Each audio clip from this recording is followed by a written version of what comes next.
Good evening. Thank you for watching Orthodox Christian Theology. This is a quick one I'm doing. If you don't know who I am, I'm Craig Trulia, and I don't know if that's supposed to make you happy or sad.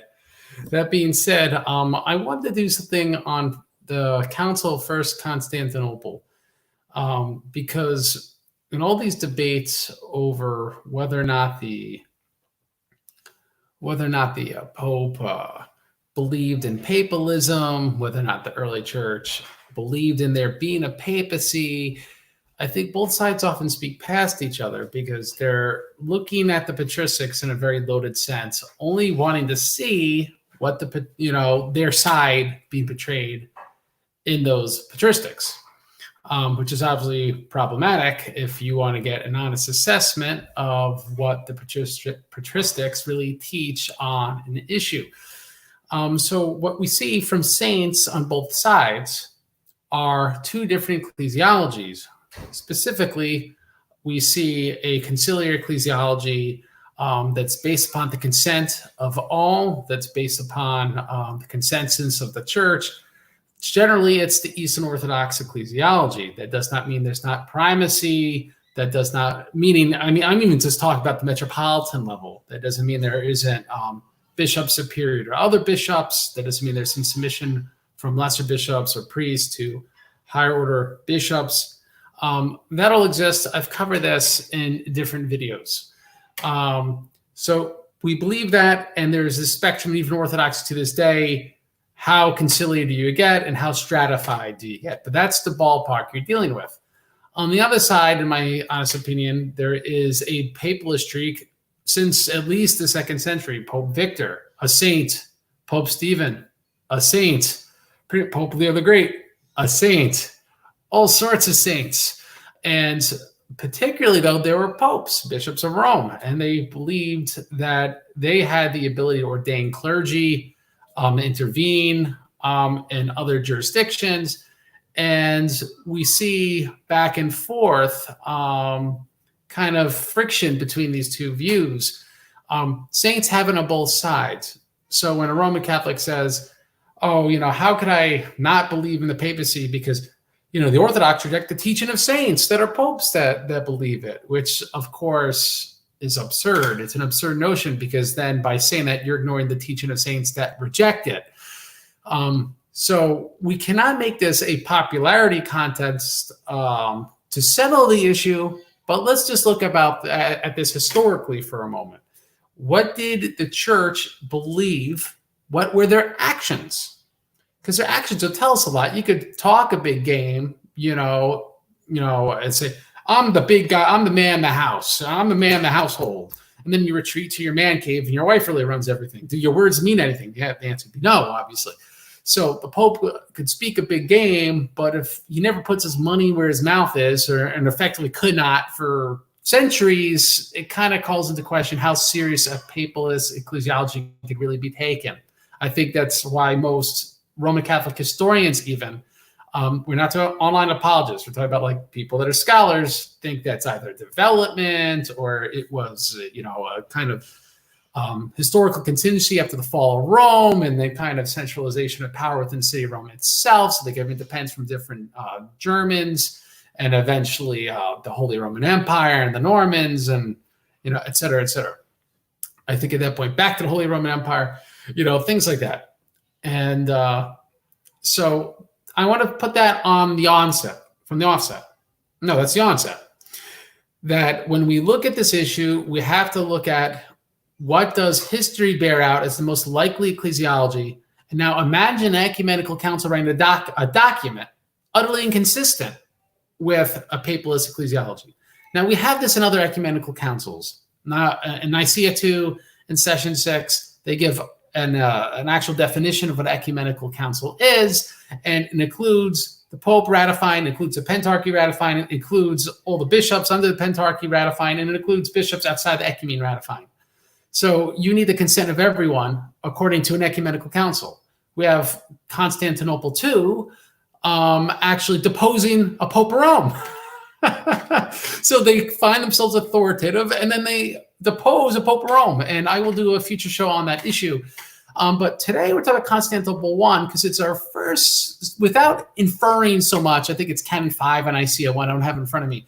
But inferring a whole ton from a disputed canon because Rome had their own version. I know there's some debating about that. We have a more specific document within the same century in Constantinople I in a source that's been translated for a long time. So everyone always says, oh, we don't have the minutes to Constantinople I. We really don't know what happened. We just have canons. And it's like, no, there is a letter that council wrote. Now, granted, it was written the next year. When we read this letter, we'll have some idea why. But this is written from the people in that council telling you what they think. And so it gives you a pretty good idea of what they thought when they made Canon 3 concerning Constantinople being the new Rome and etc. But I want you guys to read what is called the Synodical Letter of Constantinople I. I'm going to put it in the big screen here. And in PNF, just Google it. It's out there. I highlighted relevant sections here, but you could Google and follow along. Synodical letter. This is the letter that Roman Catholic apologists on Facebook, online, even the popular guys at Catholic.com don't want you to read, amongst other things, because it's utterly inconsistent with their false ecclesiology. So we're going to read this letter. I'm going to offer comments. And by all means, you guys have comments, you have questions, put them in the chat box and we'll talk about it. Now, the letter begins, written on behalf of the council. To the right honorable lords, our right reverend brethren and colleagues, Ambrosius, with Damasus the Pope. Ambrosius is St. Ambrose. Britain, Valerianus, Ascalatus, Ananias, Basilius, other names I can't pronounce, right? And the rest of the holy bishops assembled in the great city of Rome. The Holy Synod of the Orthodox bishops assembled in the great city of Constantinople sends greetings in the Lord. So this gives us, now right in the introduction, the bishops are in Constantinople from the east, and they're writing to the bishops in the west. Why? We're going to find out in a moment. But I just find it interesting that they identify as Orthodox. So it's Catholic, Orthodox. We are Orthodox Catholics. Those who call us Eastern Orthodox, we call ourselves that, but that's what we really are. I was in church this Sunday, and you even see, it says Orthodox Catholic Church of America, and one of the things in the wall. So it's not something we should be wary of calling ourselves Orthodox or Catholic. So I'm scrolling ahead because you can read the whole letter. It's not that long, but I'm not going to have a whole show of me reading a letter. So I'm going to go to the next section, which I think is relevant for us to talk about. So we get into the second paragraph. And it says, since, however, you showed your brotherly love to us by inviting us, as though we were your own members, by the letters of our most religious emperor to the synod which you are gathering by divine permission at Rome, to the end that since we alone were then condemned to suffer persecution, you should not now, when our emperors are one with us as to true religion, reign apart from us, that we, to use the apostles' phrase, should reign with you. Our prayer was, if it were possible, all in company to leave our churches and rather gratify our longing to see you than consult their needs. So I'm just going to highlight there so I remember where I left off. This is going to need unpacking. Why does it need unpacking? Because when we understand what they're saying here, it's extremely clear they're rejecting papalist ecclesiology. And this is an ecumenical council writing this. And in fact, the second one. So this is pretty darn early. So what's our first clue that there's something up here? Because they're not going to write, this is not Facebook or Twitter. They're not going to write a letter saying you suck. That's not how they talked back then. You need to understand how they spoke. So they would start with flattery. If you read a little before this, said we've defeated the Arian heresy and yada, yada, yada. So now they get to the real problem. Apparently, Rome, the Bishop of Rome summoned the Eastern bishops to report to him to say, whether are you heretics or are you not? But it's a little bigger than that. Why? There was the Meletian Schism at this time. And apparently, Rome was not in communion in the East over dispute over Antioch. Though it's not mentioned in this letter, I'm also going to guess, I don't think it's going to be a bad guess, that being that Alexandria was shafted in this council by one of the canons, that this was like a Rome-Alexandria thing versus the rest of Christendom. That would have been the political context to this. So Rome's summoning the bishops to Rome so they can not only ratify, but it I believe is so they could then probably ordain a new bishop of Constantinople. Because what we're going to find out is Flavianus ordained the bishop of Constantinople because Meletius died the year before. All right. So the bishop that Rome had excommunicated, they had a parallel bishop ordained by Lucifer Calcigieri, however you pronounce his name, or Caligari, however you say his name, in Antioch. Well, the rest of the church didn't recognize him. The saint that was recognized chaired the Council of Constantinople I. He died. His ordained replacement ordained the new bishop of Constantinople. So clearly Rome's not down with this. Rome wants to correct this. How do they respond? Oh, you're the Pope. The buck stops with you. No, that's obviously not what they did. Now, how do we know that? Let's start again. What I read. You showed your brotherly love to us by inviting us, right? Not to a party, right? Remember, they were excommunicated by the Bishop of Rome. So this was not going to be a coronation or something. This was Rome seeking to meddle in the affairs of these churches. And this is what they're responding to. Now they say, as though we were your own members.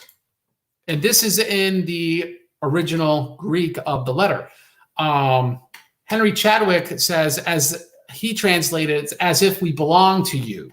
This is an older translation from 100 years ago, which is why it's open source. So they're saying, we're not your own members. This is what the council is saying. We have an ecumenical council saying, no, we do not belong to the Pope, which is in contradiction to Vatican I. So here we have an ecumenical council before the schism, clearly contradicting Vatican I. So we're not your own members is what they're really saying. Let's continue. By the letters of our most religious emperor to the synod, which you are gathering by the divine permission at Rome. So, right, the Pope wants to hold his own council. He wants to meddle to the end that since we alone were then condemned to suffer persecution, you should not now, when our emperors are at one with us, a true religion, reign apart from us. All right, now they're saying, you who are trying to meddle, you're trying to be king like we're not also kings. If you go, wait, Craig, you're going too far with this interpretation. Hang on a second. I'm not. And I got proof. But that we, to use the apostles' phrase, should reign with you. What are they referencing? 1 Corinthians 4. Let's read 1 Corinthians 4 and see who is who in this example. They are the ones saying that should reign with you. If we're going to remember 1 Corinthians 4, that's St. Paul. The ones who are trying to reign apart from St. Paul, here the Pope in this situation, the other Western bishops like St. Ambrose, are in fact the sinful Corinthian church that Paul is admonishing to change and to repent of their ways. So I'm going to make a share screen on 1 Corinthians 4 real quick so we can see the context of what they're saying, because it permeates this whole synodical letter. So because I'm not a tech expert, I got to click stop screen, I got to click share screen, I got to click Chrome tab, and I got to go on good old BibleGateway.com and make it bigger. And I wish there's a way to make that stupid junk to the side smaller, but I don't know. You'll just live with that. So anyway, Paul writes, let a man regard us in this matter as servants of Christ and stewards of the mysteries of God. In this case, moreover, it is required of stewards that one be found trustworthy. But to me, it is a very small thing that I may be examined by you or by any human court. In fact, I don't even examine myself. All right, so Paul is saying, you can examine me. So what are, and he's speaking to the Corinthians, what is the Council of Constantinople saying to Pope Damasus? We're not liable to you in any sort of court. We don't even examine ourselves, they say. So they're referring to this on purpose. We are not under you, as if we belong to you, right? Like the letter says, no. So let's continue. For I'm conscious of nothing against myself, yet I'm not by this acquitted, but the one who examines me is the Lord. right? Think of the Meletian Schism and now Flavian of Antioch, which is going to continue to be an issue until St. John Chrysostom a couple decades later. Yes, I'm not yet acquitted, even though you still hold this against us, but God is our witness, right? That's what they're saying. So let's continue. Therefore, do not go on passing judgment before the time, right? Again, a critique of Rome. Not in St. Paul. This is why they were referencing it, because they felt this was very clever in order to reference, because they know what was being talked about. But wait until the Lord comes, who will both bring to light the things hidden in the darkness and disclose the motive of men's hearts, and each man's praise will come to him from God. Now these things, brethren, I have figuratively applied to myself and Apollos for your sakes. Right? So they're seeing this now. We're figuratively applying this to the Meletian Schism. That's why they're referencing this. Applied to myself and Apollos for your sake, so that in us you may not exceed what is written. All right? And which I think, again, the Pope is exceeding what canonically the church would tolerate for his jurisdiction, so that no one of you will become arrogant. One of you, that's obviously the Corinthians. Who are the people becoming arrogant? The Western bishops. That is what the Eastern bishops are writing in this synodical letter in behalf of one against the other. For who regards you as superior? That's a big question for a pope. What did you have that you did not receive? And if you did not receive it, why do you boast as if you had not received it? You are already filled. You have already become rich. You have become kings without us, right? You're saying you run everything, but not us. Obviously, Paul didn't think that about him and the Corinthians. Neither did these Eastern bishops. And indeed, I wish that you had become kings so that we also might reign with you, right? And so Paul is saying, if you had really become kings, then we'd be kings with you.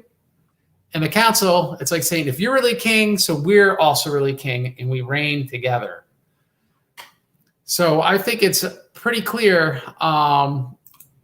if we read that context in 1 Corinthians 4, that they are repudiating the Pope's meddling, and probably also Ambrose, because he would have been running a lot of the show, his meddling in the affairs of these Eastern churches. All right, so I'm going to share screen again so we could get back the good old ecumenical synodical letter. So anyway, we're going to keep reading. They give an excuse why they can't go to the West. They say, but that we, to use the apostles' phrase, should reign with you. Our prayer was, if it were possible, all in company to leave our churches and rather gratify our longing to see you than consult their needs. So they're saying we would, instead we'd look past our own needs and go to you because we love you so much, is what they're saying. For who will give us wings as of dove, and we will fly and be at rest? So they're saying if we could fly there, we'll go to the West. But their course seemed likely to leave the churches who were just recovering quite undefended. And the undertaking was to most of us impossible, for in accordance which the letter sent a year ago from your holiness after Synod to Aquileia to the most pious Emperor Theodosius, we had journeyed to Constantinople equipped only for traveling so far as Constantinople and bringing the consent of the bishops remaining in the provinces of this synod alone. So they're saying, in short, we can't go that far. We only consented to go to Constantinople anyway. If you give us supernatural power to grow wings and fly there, we would, but otherwise we can't do it. So let's continue. We had been in no expectation of any longer journey, nor had heard any word about it before our arrival at Constantinople. In addition to all this, and on account of the narrow limits of the appointed time, which allowed of no preparation for a longer journey, nor of communicating with the bishops of our communion in the provinces and of obtaining their consent, the journey to Rome was for the majority impossible. We have therefore adopted the next best course open to us under the circumstances, both for the better administration of the church and for manifesting our love towards you, by strongly urging our most venerated, honored colleagues and brother bishops, can't pronounce words again, Syracuse, Eusebius, and Priscanius or whatever, to consent to travel to you.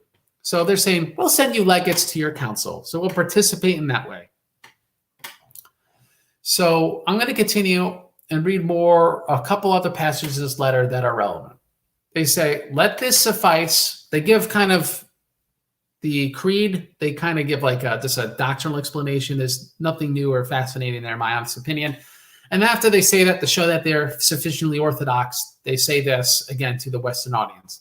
Let this, that explanation they just gave, suffice for a summary of the doctrine which is fiercely and frankly preached by us concerning you, which you will be able to be still further satisfied if you'll deign to read the tome of the Synod of Antioch. Again, the Pope did not recognize the Bishop of Antioch.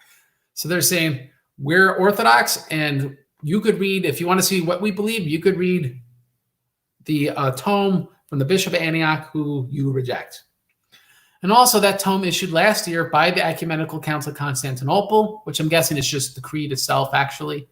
It would otherwise be lost to history if we have more than that, in which we have set forth our confession of the faith at greater length and have appended an anathema against the heresies which innovators have recently inscribed. So there might have been more details where they listed the heretics that are anathematized beyond the creed, but also I want you to pay attention. The tome issued last year by the Ecumenical Council held at Constantinople. They're declaring themselves ecumenical without the ratification of the Pope. In fact, not even communion with the Pope. They're declaring themselves ecumenical. Now, of course, Roman Catholic believes they said that, but it really wasn't true. It only magically became ecumenical when it was accepted, decades later by a Pope. And nothing's ever really ecumenical or binding until a Pope accepts it. Which again, so then none of this was binding. An ecumenical council that taught a creed with doctrine that wasn't binding at the time. So when Roman Catholics say your doctrine of reception, doesn't make sense because it makes ecumenical councils tentative and their doctrine's not binding. You can throw that right back at them. At Constantinople I, was that not binding until that wasn't dogma until the Pope decades later finally received it?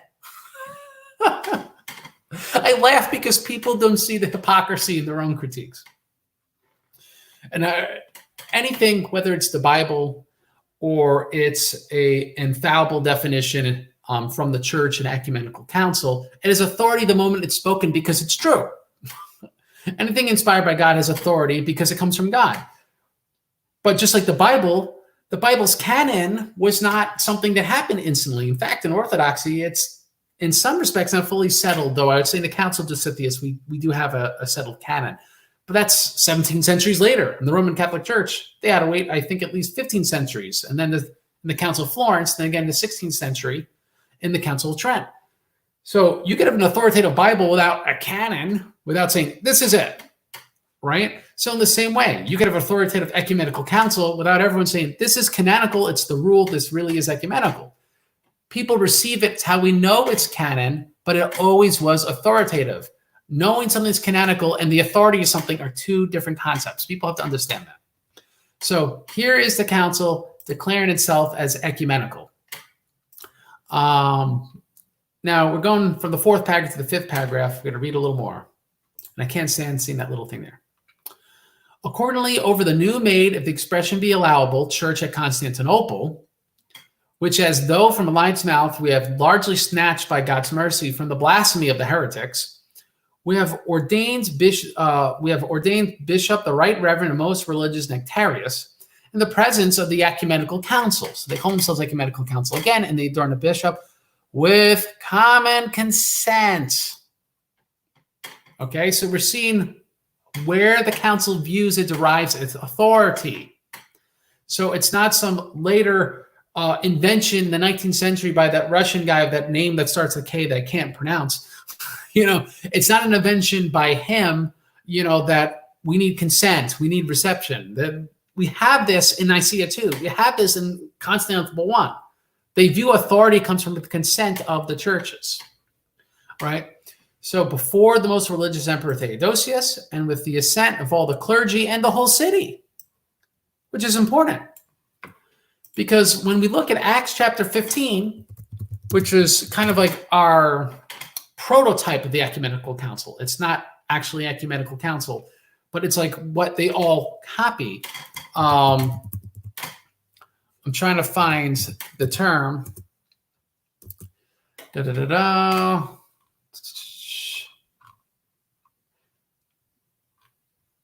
It's bad to have dead air when you're live.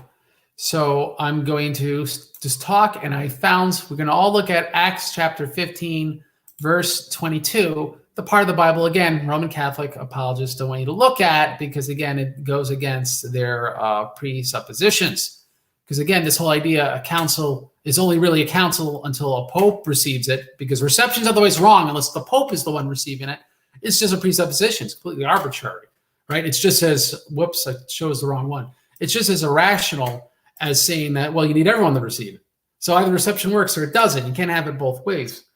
I'm going to click share screen again, Chrome tab, so I have to talk loud. Acts 15, chapter 15. Then it seemed good to the apostles and the elders with the whole church to choose men from among them to send to Antioch with Paul and Barnabas, Judas called Barsabbas, Silas, leading men from the brethren, and they sent a letter by them. And this is the letter of Jerusalem. I can't stand those little things. The apostles and the brethren who are elders to the brethren Antioch and Syria and Cilicia, who are from the Gentiles, greetings, since we have heard that some of our number to whom we gave no instruction have disturbed you with the words and suddenly your souls. It seemed good to us, having become of one mind, to select men to send to you with our beloved Barnabas and Paul, men who have risked their lives for the name of our Lord Jesus Christ.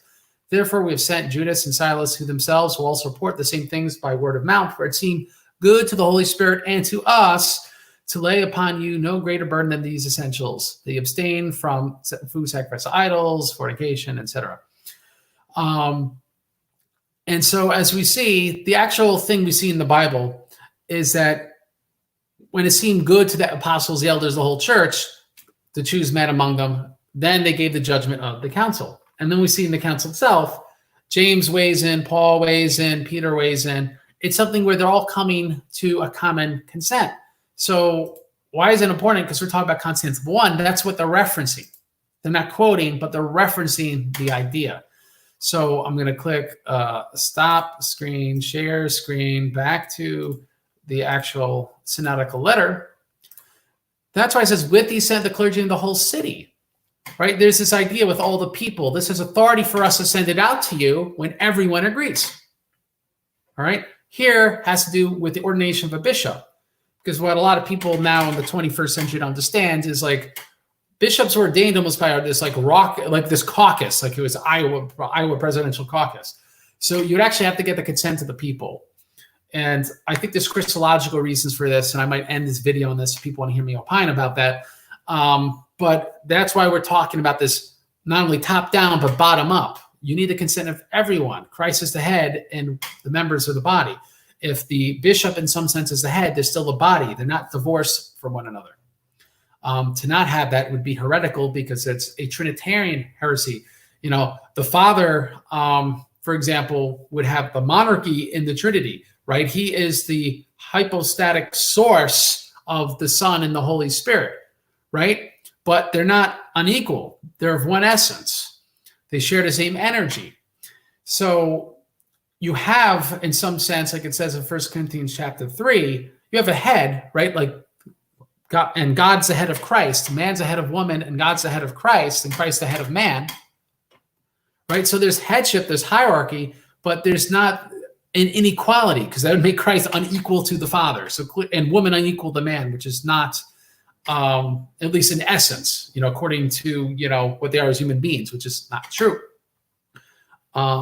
In roles, there's inequalities. Men are really inadequate when it comes to giving birth to children, for example. So there's definitely inequality in certain roles that men and women function. But as human beings, they're equal. They're equal heirs in Jesus Christ. So anyway, common consent before the most religious Emperor Theodosius sent of all the clergy of the whole city and over the most ancient and truly apostolic church in Syria, where the first noble name of Christians was given them, the bishops of the province of the Eastern Diocese have met together and canonically ordained the Right Reverend and Most Religious Flavianus with the consent of the whole church, who as though with one voice joined in expressing their respect for him. All right, so those in communion with, were in communion, Meletius ordained his next successor, Flavianus, and they say this is canonical, even though Rome totally does not observe this. Remember, Meletius and Flavian were excommunicated by Rome. So here we see the council saying this is what we did, and it has the consent of everyone, and that's why it's canonical. Okay. So they settled the issue of who's the bishop of Constantinople. They settled the issue of who's the bishop of Antioch. Even though traditionally Andrew is the apostle to Byzantium, and which became Constantinople. Even though that be the case, obviously we have bishops from all over the East there ordaining him, people of Petrine succession, for example, because that's what the churches in Syria would have had. So we can't go, there's some way that they didn't have legitimate succession, which would be ridiculous. But to be fair, I don't think Roman Catholics really say that. So anyway, they continue about Flavianus's ordination. Canonically ordained the bishop, Right Reverend, and Most Religious Flavianus, the consent of the whole church, who as though with one voice joined in expressing their respect for him. This rightful ordination also received the sanction of the General Council of the Church at Jerusalem, mother of all churches. We make known that the Right Reverend and Most Religious Bishop Cyril is bishop, who was some time ago canonically ordained by the bishops of the province, and has in several places fought a good fight against the Arians. We beseech your reverence to rejoice at what has thus been rightly canonically settled by us, right? Not settled by you, settled by us, by the intervention of spiritual love and by the influence of the fear of the Lord, compelling the feelings of men and making the edification of churches of more importance than individual grace or favor. Thus, since among us there is agreement in the faith and Christian charity has been established, we shall cease to use the phrase condemned by the apostles, I am of Paul, and I of Apollos, and I of Cephas. So clearly that's a repudiation of saying I am of Peter. That's what Rome is doing. That's how they justify, just like they did with St. Cyprian, claiming the authority of the Apostle Peter. We know that from letter 74, which was written by St. Firmilian. And all appearing as Christ, who is in us not divided by God's grace. We will keep the body of the church unrent and will boldly stand the judgment seat of the Lord. Right? Unlike the Church of Rome, which had excommunicated and left the church at this point. So to use a rough analog, no matter how you feel on this, Moscow excommunicated Constantinople recently, but what did happen the other way around? Just like Antioch excommunicated Jerusalem a few years back, and they're still excommunicated Jerusalem, and Jerusalem has not returned the favor. And it's not rare for there to be an overall communion because they never excommunicated you, but yet you excommunicated them. So that's the situation here. And that's where it ends. So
very clearly it's the council, okay?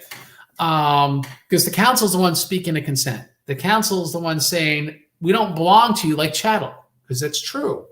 These are bishops, and they have this in common. This is what, again, happens in Constantinople II. This is what happens in Nicaea II. So this is the doctrine of the church for the schism, and not the private opinion of some Roman Catholic, not Roman Catholic, but even Eastern Orthodox, some papal saints that had a high papalism, which really would have went beyond the ecumenical teaching, just like St. Augustine's a saint, but he's got some soteriological teachings that go beyond the teachings of the church, even the Roman Catholic Church at this point. So I'm going to do some question and answer, and we'll call it a night. So we will see. I see Charles Snippy. If it is consent that makes councils ecumenical and infallible, why is Chalcedon ecumenical when most of the Church of Alexandria rejected it, and the latter half of the Church of Antioch too? That's a great question. In some respects, that's wrong. I think some of that's propaganda. Now, you could read in between the lines and say, well, clearly the bishops in Egypt were being kind of forced into it. But that's not, what they say in the minutes. They say we want to ordain. Well, here's what happened, okay? And we could do a show on Chalcedon. But in Chalcedon, the Dioscorus was deposed simply for not answering summons. It's a canonical penalty. No one questioned that the deposition wasn't legitimate. It was clearly legitimate deposition. It's the same deposition that happened in Nestorius that the Egyptian bishops accepted as well. So it would have been very hypocritical for them not to accept this deposition. It followed the same canonical mode that the other one did. So that being said, they rightfully deposed Dioscorus, and the Bishop of Alexandria, they said, just like Constantinople I, let's ordain a replacement right now. And the bishops of Egypt say, please don't do it, because if we go home, they will kill us. Which is true. If you read into the history of the schism of the Oriental Orthodox, particularly in Egypt, it was really, in my opinion, political. And there was really the ancient version of terrorism. So yes, they would have been killed. So there was consent. There was for several years, because the rightfully ordained bishop ruled there and had no issues, and he reigned as, I hate using the words reign and ruled, but he shepherded his flock. He's a saint, and he was martyred, all right, when the emperor died. And so to me, that shows there was consent, and then they reneged for political reasons. So sorry, I don't take that super serious, especially when we have a canonical deposition, which is exactly what St. Cyril of Alexandria imposed upon Nestorius in the same exact way. So it'd be hypocritical for us not to recognize that. Also, the latter to half the Church of Antioch. I know with Jerusalem, I can't believe his name's escaping the moment, but he actually had to hide because of the same reason. There's people trying to kill him and stuff like that. But he maintained his bishopric as the Bishop of Jerusalem. I can't remember that in Antioch, but of course, ultimately, this is what did occur, in Antioch and Syria in general, in the schism. But this goes on into the 6th century, and it goes back and forth. I did a show on this with Subdeacon Daniel Kakish and Reason Theology, and you could watch that show, get some little more details going back and forth. I will admit this. I don't think either side could give epistemic certainty that they're right. I think there's difficulties in the history if you look at both sides. But to shoot from the hip, I think it's pretty clear that that the Oriental Orthodox almost lost all their succession. At least that's what secular historians say. They pretty much lost their succession until this guy out of nowhere named Jacob Baradaeus started ordaining everyone, and one other guy with him. And there's, I think, some legitimate question of what his ordination was and who really ordained him and whether he had a canonical ordination, and so the story originally was he was ordained by just this exiled bishop of Alexandria. I am not sure if there was a canonical deposition of that bishop of Alexandria. So then he couldn't even ordain, but even if it was just him, you're not supposed to have one bishop ordaining. And in the letters between that bishop and Jacob Baradaeus, he never said he ordained him. So there's difficulties, I think, ultimately with the Oriental Orthodox side, where it's possible they have succession. It's definitely possible, but I wouldn't want to wager, my salvation on that. I think it's a more tentative case than what we have in Orthodoxy or even Roman Catholicism. So good question. We see the question restated, so I don't know if there's more to add here. Consent makes council authoritative by Chalcedon. When almost all Alexander rejected, I think we addressed that. We had, again, traditionally over 600 bishops at Chalcedon, which is a vast preponderance of Christian world who would meet that St. Vincent de Lorenz measure for what is binding. And also we should take into account that they ordained canonically the next bishop, and all the canonically ordained bishops agreed to it. So just because you have a bunch of rowdy people in a few areas doesn't mean that most of the people everywhere didn't consent. It's not perfect consent, but that's why we have people that went into schism, because they were not going to do what live in harmony with the rest of the church. Not a perfect answer, but I don't think there is a perfect answer to that question. I'm not going to try to pronounce this name. What about Canon 2 of Constantinople, which mandated that the bishop of the East alone administer the East and Egypt's bishop alone administer Egypt, etc.? I don't think that's an issue, because that was, I think, something we even just read in the letter. In the letter, they said that the bishops of Syria ordained their next bishop, right? That's normal, right? Like you don't need Bartholomew to ordain whoever will replace Cyril in what is it called, in Moscow. It's localities usually ordain their bishop. So all I see is continuity here. I don't see it as an issue, but clearly it would be a repudiation of the idea that Lucifer Caligari, how to pronounce his name, or Caligari, could just ordain another bishop of Antioch without the consent of the people in Antioch. Like, clearly that's, that would be a repudiation of that. So we'll go on to your next question, as well as Canon 6, which talked about when accused bishops have a trial and it's not ended satisfactorily, needed to go to bishops, the diocese, rather than appealing to Rome. Because again, I think it would go too far to say this repudiates Sardicia or Sardica, however you want to pronounce it. Because we see later ecumenical councils where they allow for appeals to the Pope, and just the only appeal beyond the Pope is an ecumenical council. Just like Augustine talks about the same thing a few, probably 2.5 decades after this council. So it's not, we have to see this as they're trying to say Antioch could settle this, but it's not beyond, because look at Athanasius, it's not beyond the pale of what is canonical to then appeal to Rome. So that's something I think we should keep in mind as well. Just like it's not beyond the pale of what's canonical to appeal Rome and go to the ecumenical council, because that has happened. And now we see, doesn't that go against universal jurisdiction of Rome? I'd say certainly it does. And thank you for the show. So that's it.